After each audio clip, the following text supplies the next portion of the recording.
আদর্শ দিয়ে যারা জীবন যাপন করবে না, মানুষের তৈরি করা আদর্শ ডাস্টবিনে নিক্ষেপ করে দিতে হবে।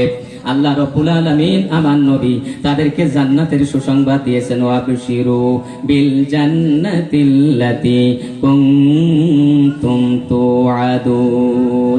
তাদেরকে ওই জান্নাতের সুসংবাদ দিয়ে দাও যে জান্নাতের ওয়াদা আল্লাহ তাআলা মুমিনদের জন্য, মুমিন পুরুষ এবং মুমিন নারীদের জন্য আল্লাহ তাআলা সেই জান্নাতের সুসংবাদ দিয়ে দিয়েছেন। সুতরাং আমার নবী হচ্ছে সুসংবাদদাতা, ও নাজিরা, আমার নবী আছে ভীতি প্রদর্শনকারী। যারা ইসলাম মানে না, দিন মানে না, কোরআন মানে না, তাদের জন্য আপনি হে নবী আপনি তাদেরকে ভয় দেখায় দেন, তাদেরকে আপনি সতর্ক করে দেন। তোমাদের স্থান জান্নাতে হবে না, তোমাদের স্থান হবে জাহান্নাম। তোমরা সতর্ক হয়ে যাও, খুব দ্রুত তোমরা ইসলামের দিকে চলে আসো, খুব দ্রুত তোমরা কালেমা গ্রহণ করে ইসলামের পতাকা তলে তোমরা শামিল হয়ে যাও। যদি না হতে পারো, কোরআনের বিপক্ষে তোমার জীবন হয়, আল্লাহ রাসূলের বিপক্ষে, যদি আদর্শের বিপক্ষে তোমার জীবন হয়, আমি নবী তোমাদেরকে সতর্ক করে দিচ্ছি, তোমাদের পৃথিবীতে, তোমাদের পরকালে কেউ নাজাত দিতে পারবে না, আল্লাহ ছাড়া কেউ নাজাত দিতে পারবে না। তোমাদেরকে জাহান্নামের দুঃসংবাদ আমি নবী তোমাদেরকে শোনাই দিচ্ছি। জোরে কন্যা নাউযুবিল্লাহ। সুতরাং আমার নবীকে আল্লাহ তাআলা সতর্ককারী হিসেবে পাঠিয়েছেন, তিনি সতর্ক করে দিয়েছেন সব সময়।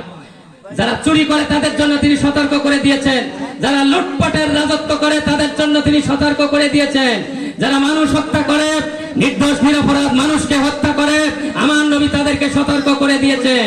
যারা ডাকাতি করে খায়, আমার নবী তাদেরকে সতর্ক করে দিয়েছেন। যারা কোরআনের বিপক্ষে আন্দোলন করে, কোরআনের বিপক্ষে আন্দোলন করে, কোরআনের আদর্শের বিপরীত আদর্শ প্রতিষ্ঠার জন্য আন্দোলন করে, সংগ্রাম করে, রাজনীতি করে, আমার নবী তাদেরকে সতর্ক করে দিয়েছেন। যারা বলেন ঠিক কিনা, ঠিক কিনা? সুতরাং আমরা নবীর এই সতর্ক বাণী অনুযায়ী যদি আমরা সচেতন হতে পারি, আমরা সতর্ক হতে পারি, তাহলে আমরা আল্লাহর জান্নাতে পৌঁছায় যেতে পারবো। যারা বলেন ঠিক কিনা? 4 নম্বর আল্লাহ আমি সংক্ষেপ করে দেব।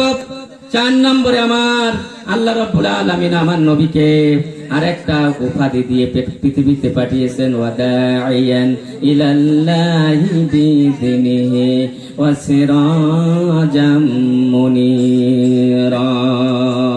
জোরে বলেন সুবহানাল্লাহ। আমি আপনাকে হে নবী, আমি আপনাকে আল্লাহর দিকে আহ্বানকারী হিসেবে পাঠিয়েছি। সুতরাং আমার নবী, গোটা পৃথিবীতে যত নবী পাঠিয়েছেন আল্লাহ, সব নবী কোন দিকে ডেকেছেন? কোন দিকে ডেকেছেন?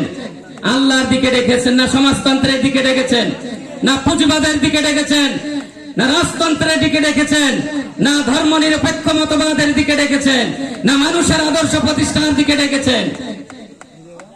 সব নবীরা আল্লাহর দিকে মানুষকে আহ্বান করেছেন। সুবহানাল্লাহ বলবেন না? আল্লাহর দিকে আহ্বানকারী আমার সমস্ত নবীরা আল্লাহর দিকে ডেকেছেন। আপনার নবী, আমার নবী, এই পৃথিবীতে যত মানুষকে আল্লাহর দিকে নবীরা ডেকেছেন, সব আল্লাহর দিকে ডেকেছেন, সব আল্লাহর দিকে ডেকেছেন। সুতরাং আল্লাহর দিকে আহ্বান করা বাদে যদি আমরা অন্য দিকে ডাকতে থাকি, মানুষকে দাওয়াত দেই, জোরে কান আমরা নবীর উম্মত হতে পারবো? নবীর উম্মত হতে পারবো? নবীর উম্মত হতে পারবো না। নবী বলবেন, সুকান সুকান, আমার দাওয়াত ছিল আল্লাহর দিকে আহ্বান, তুমি তো আল্লাহর দিকে আহ্বান করোনি, তুমি তো মানুষের আদর্শ প্রতিষ্ঠার জন্য দাওয়াত দিয়েছো। ওমান দা বিদাওয়াল জাহিলিয়াতি ফাওয়া জুসায়া জাহান্নাম। আমার নবী বলেছেন, যারা ইসলাম বাদে জাহেলিয়াতের দিকে, মানুষের তৈরি করা আদর্শের দিকে আহ্বান করে, তাদের স্থান হবে জাহান্নাম। তাদের স্থান কোথায় হবে? জাহান্নাম হবে। আমার আল্লাহ রাব্বুল আলামিন বলছেন, ওয়া কওমি মা লিয়া আদউকুম ইলান নাজাওয়াত। আমার নবী বলছেন, কোরআন দিয়ে বলছেন, আমি তোমাদেরকে, হে জাতির লোকেরা, আমি তোমাদেরকে নাজাতের দিকে ডাকতেছি, মুক্তির দিকে ডাকতেছি, যেই দিকে তোমাদের নাজাত হবে, যেই কাজ করলে তোমরা মুক্তি পাবা, ইহকালে মুক্তি পাবা, পরকালে না আল্লাহর জাহান্নামের আগুন থেকে মুক্তি পাবা, এই দিকে আমি ডাকতেছি। ওয়া তাদউনানি ইলান নার। আর তোমরা তো ডাকতেছো আমাকে জাহান্নামের দিকে, আমি ডাকতেছি জান্নাতের দিকে, আমি ডাকতেছি জান্নাতের দিকে, মুক্তির দিকে, আর তোমরা আমাকে ডাকতেছো জাহান্নামের দিকে। সুতরাং আমার নবী এই আয়াতটা পড়ে আমি শেষ করে দেব। তাদউনানি লিআকফুরা বিল্লাহ, আমি তোমাকে, তোমরা আমাকে ডাকতেছো আল্লাহর প্রতি কুফরি করার জন্য। যারা ইসলামের বিপক্ষে দাওয়াত দেয় তারা কোন দিকে ডাকে? আল্লাহর আল্লাহর সাথে কুফরি করার দিকে আহ্বান করে তারা আমাদেরকে। ওয়ালা উশরিকা বিহি, আমাদেরকে আল্লাহর পথে আল্লাহর সাথে শিরিক করার জন্য আমাদেরকে আহ্বান করে।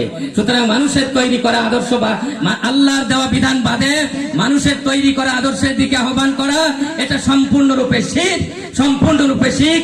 যারা এই দিকে ডাকে তারা মুশরিক, তারা মুশরিক, তারা মুশরিক। আল্লাহ তাআলা মুশরিকদেরকে জাহান্নামে দেবেন। সুতরাং আমি আর বক্তব্য দীর্ঘ করতে চাই না, আমার অনেক বক্তব্য ছিল, কিন্তু আমি পরিবেশ আমাদেরকে আজকের আবহাওয়া ভালো না থাকার কারণে